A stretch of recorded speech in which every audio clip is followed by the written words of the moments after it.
Bienvenidos a una emisión más de Espíritu Canal en el nombre del Padre, del Hijo y del Espíritu Santo. Amén.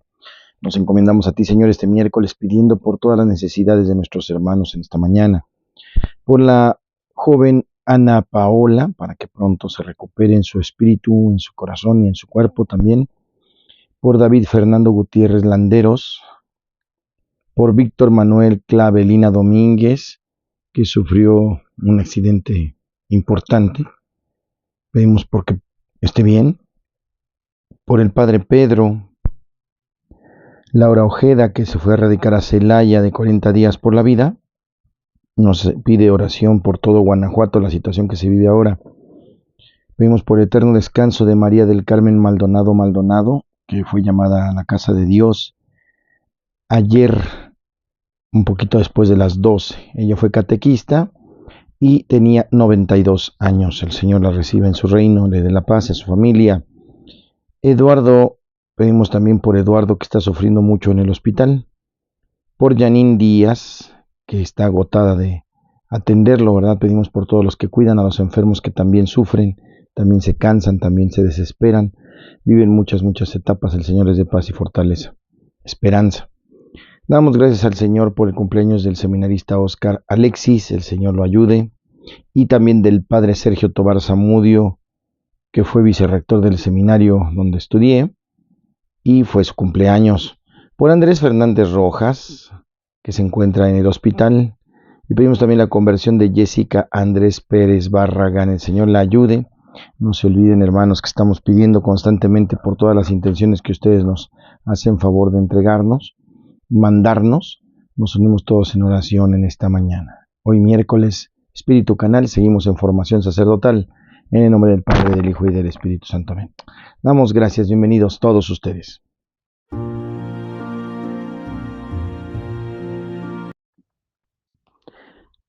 Lectura del Santo Evangelio según San Juan, capítulo 16, versos 12 al 15. En aquel tiempo Jesús dijo a sus discípulos: Aún tengo muchas cosas que decirles, pero todavía no las pueden comprender.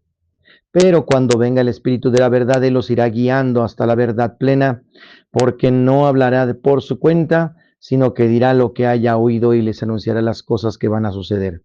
Él me glorificará, porque primero recibirá de mí lo que les vaya comunicando. Todo lo que tiene el Padre es mío, por eso he dicho que tomará de lo mío y se lo comunicará a ustedes. Palabra del Señor. En el Evangelio de hoy, el Espíritu Santo, luego, como promete Jesús, nos guía hasta la verdad plena. Juan 16:13. Nos guía no solo al encuentro con Jesús, plenitud de la verdad, sino que nos guía incluso dentro de la verdad, es decir, nos hace entrar en una comunión cada vez más profunda con Jesús, donándonos la inteligencia de las cosas de Dios. Y esto no lo podemos alcanzar con nuestras fuerzas si Dios no nos ilumina interiormente. Nuestro ser cristiano será superficial. Es preciso preguntarnos: ¿estoy abierto a la acción del Espíritu Santo? ¿Le pido que me dé luz, me haga más sensible a las cosas de Dios? Esta es una oración que debemos hacer todos los días. Espíritu Santo, haz que mi corazón se abra a la palabra de Dios, que mi corazón se abra al bien, que mi corazón se abra a la belleza de Dios todos los días. En el Evangelio de hoy, gracias por mandarnos sus intenciones aquí en los comentarios. En el tema de hoy, la santidad de Dios en el Antiguo Testamento. En el Antiguo Testamento la santidad va mucho más allá del sentido etimológico y de las religiones en general. Tiene un camino semántico amplio, es como el centro teológico de la lengua hebrea. En ese sentido, Yahvé, Dios, es el santo por excelencia, pero el concepto de santidad existe independientemente de él. Los antiguos cantos del culto veneran como santo al Salvador, que se muestra poderoso en sus prodigios. También entre los santos terrible por sus proezas, autor de maravillas. Podemos confrontarlo con Éxodo 15:11, 1 Samuel 2:2, y en la ley cultual es sobre todo el nombre de Dios el que recibe el predicado de santo. Pueden checar Levítico 20:3. Con ello, el ser personal de Dios, tal como se ha manifestado en Israel, pasa a ocupar el centro de las expresiones de santidad. Santo es Dios, concebido tal y como se ha manifestado a este pueblo. ¿Hasta qué punto la santidad traduce esa total superioridad, que al mismo tiempo es considerada el valor supremo que da a Israel su situación singular del pueblo de Dios? Así lo demuestran los relatos de los funestos efectos que acarrea el acercamiento ilícito a la esfera divina. Morirá el extraño que se acerque al tabernáculo, números 1:51. Correrán la misma suerte los levitas que se arroguen derechos sacerdotales, números 16.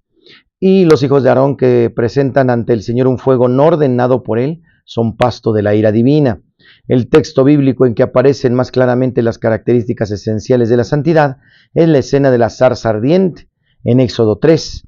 El primer efecto de la santidad es mantener a distancia al hombre, primera de Samuel 6:7. Ante su santidad, el hombre experimenta su anonadamiento y su situación de pecado, Isaías 6:3-7. Provoca, por tanto, el temor, y como reconocimiento de la santidad de Dios. Es la forma primordial de la santidad del creyente. En cuanto al poder que se hace sentir, tiene íntima relación con la gloria, aunque en cuanto a santidad es siempre vivificante en el Antiguo Testamento. La santidad recibe su orientación específica al relacionarse con el Dios de la alianza. Todos los actos de liberación del pueblo, en la perspectiva de Ezequiel, son expresión de la santidad de Yahvé. Ezequiel 20:41, 28:25, 36:20-24, 39 y también 27. La potente energía con que a partir de Moisés el Dios soberano concentra en su persona toda acción y pensamientos religiosos da también a las expresiones de santidad un trasfondo esencialmente diferente del que existen en el resto de Oriente Próximo. Lo que decimos se pone de manifiesto ya en el simple hecho de que las religiones no israelitas utilizan abundantemente el predicado santo para los objetos, para las acciones y las personas del culto, mientras que solo en casos rarísimos lo aplican a la divinidad. El Antiguo Testamento, en cambio, es a Dios al que en primer lugar designa como el santo. No cabe duda, de esta forma se introducen las expresiones de santidad, un aspecto personal por el cual éstas se ven elevadas de la esfera divina, de un poder meramente naturalista y del culto a una realidad, no persona, sino un plano espiritual superior. En el tema de hoy.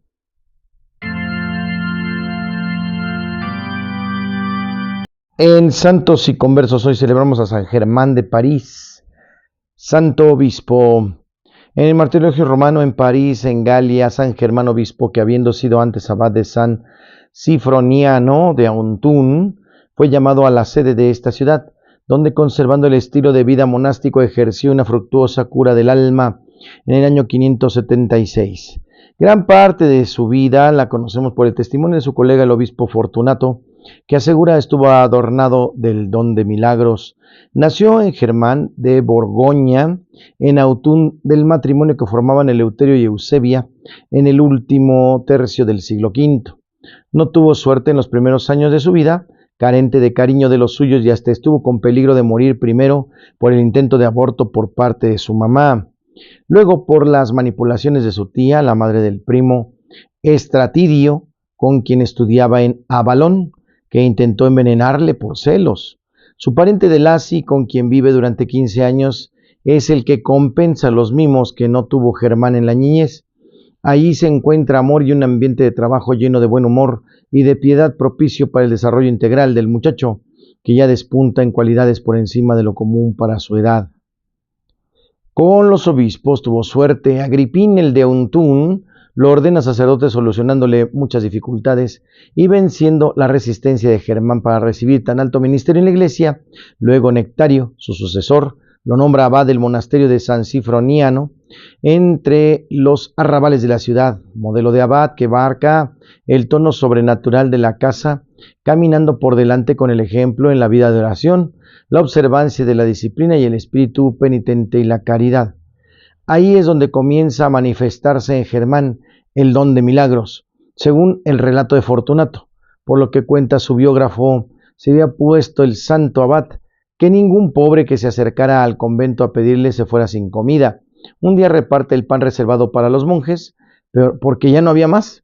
Cuando brota la murmuración y la queja entre los frailes que veían peligrar su pitanza, llegando al convento 2 cargas de pan y al día siguiente 2 carros llenos de comida para las necesidades del monasterio. También se narra el milagro de haber apagado con una roción de agua bendita el fuego del pajar lleno de heno que amenazaba con arruinar el monasterio. Otro más y curioso es cuando el obispo, celoso de que todo hay por las cosas buenas que se habían de Germán, lo manda poner en la cárcel porque no se sabe qué motivo, quizá hoy se le llamaría incompatibilidad. Las puertas se le abrieron al estilo de lo que pasó al principio de la cristiandad con el apóstol, pero Germán no se marchó antes de que el mismo obispo fuera a darle la libertad. Y con este episodio cambió el obispo sus celos por admiración. El rey Childebert usa su autoridad en el 554 para que sea nombrado obispo de París a la muerte de Eusebio. Además lo nombra limosnero mayor y también curó al rey cuando estaba enfermo en el castillo de Celes, cerca de Melun, donde se junta el Jona y el Sena con la sola imposición de las manos. Como su vida fue larga, hubo ocasión de intervenir varias veces en los acontecimientos de la familia real. Alguno fue doloroso porque un hombre de bien no puede transgir con la verdad de Cariberto, rey de París, el hijo de Clotario, y por tanto nieto de Childebert. Tuvo que excomulgarlo por sus desvaneos y mujeres a los que va uniendo su vida, después de repudiar a la legítima Ingoberta. El buen obispo parisino murió octogenario. El 28 de mayo de 576 se enterró en la tumba que se había mandado preparar a San Cifroniano. El abad Lanfrido traslada más tarde sus restos, estando presentes el rey Pipino y su hijo Carlos, a San Vicente, que después de la invasión de los normandos se llamó ya San Germán. Hoy reposan ahí mismo y se veneran en una y una de la plata que mandó hacer a los orfebres el abad Guillermo en el año 1408. En Santos y Conversos hoy celebramos a San Germán de París, obispo. La rola del alma en esta ocasión corre a cargo de una pequeñita, Amelia Uzun, y se llama La paz sea con vosotros, pero la canta en hebreo, muy interesante, Shalom Aleichem, en Jeruvision Music. Este es el canal Jeruvision Music. Vamos a escucharlo.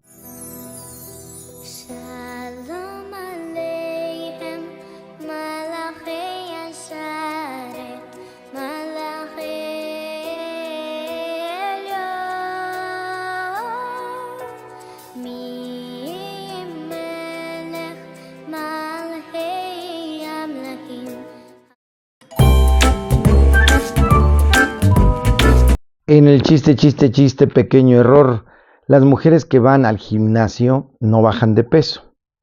No entienden por qué, ya que el instructor les dijo que hicieran quesadillas de queso y caldo de res. No se equivocaron, lo que les dijo realmente fue que hicieran sentadillas con peso y cardio después.